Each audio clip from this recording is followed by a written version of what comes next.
let's get some practice reading the Pearson correlation coefficient critical value sheet. So we're looking for critical values that tell us whether or not correlation is significant or not. And we're going to use a table to do that. Let's look at this first part, part A. If I have 30 data pairs and I would use a probability threshold of 5%, that's me saying that I'm going to allow myself a 5% chance that the data is actually just random and still gave me the R value that I got, right? There is no correlation there. So I'm 95% sure that there's going to be correlation.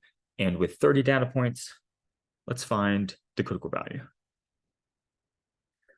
So navigate over to your critical value sheet for Pearson correlation coefficient values.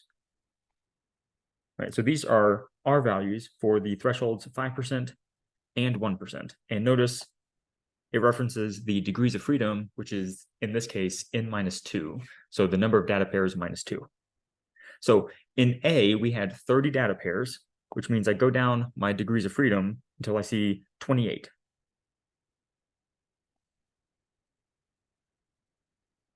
All right, and I want to use a 5% probability threshold.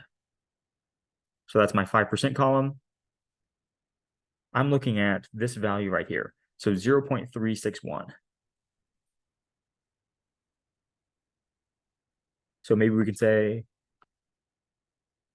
R sub C for critical R value. 0.3, I already forgot it. 0.361.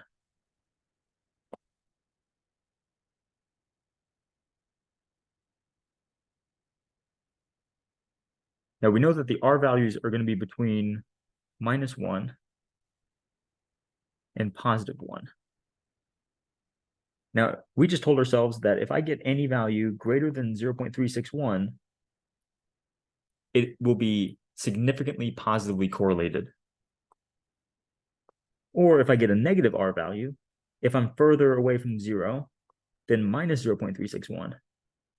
That is also a region of significance. So that would be significantly negative. Let's work on B. Still with 30 data pairs, let's change our probability threshold to 1%.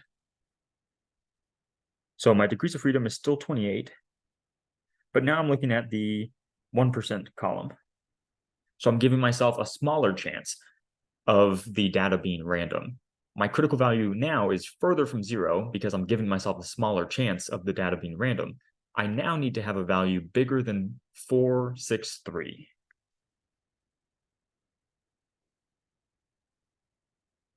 So if we were to draw this number line, let's remind ourselves the critical value is 0.463.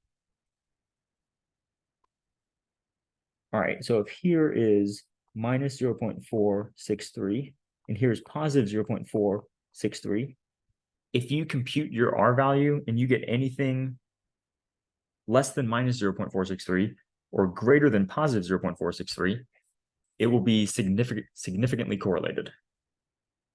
So notice the difference between A and B. We still had the same number of data, but we changed our probability thresholds. And because we were more strict with ourselves, we gave ourselves a smaller chance of having an error. The R value that we needed grew. Let's work on C. With 4 data pairs, find a probability threshold of 5%.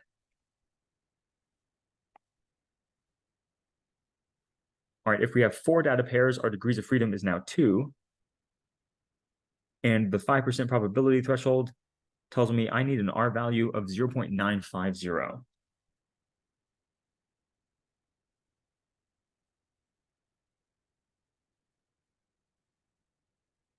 So on that scale from -1 to 1, you now need to be significantly far away because you didn't really have all that much data. You only had 4 points. So anything to the left of minus 0.95 or anything to the right of positive 0.95. Right? You don't have a lot of data, so you need to be pretty far away from 0 to claim significance. Let's look at D. With 49 data pairs and a probability threshold of 5%, the R value that we would need to claim significance. So 49 data pairs means degrees of freedom is 47, and a 5% probability threshold, 0.282.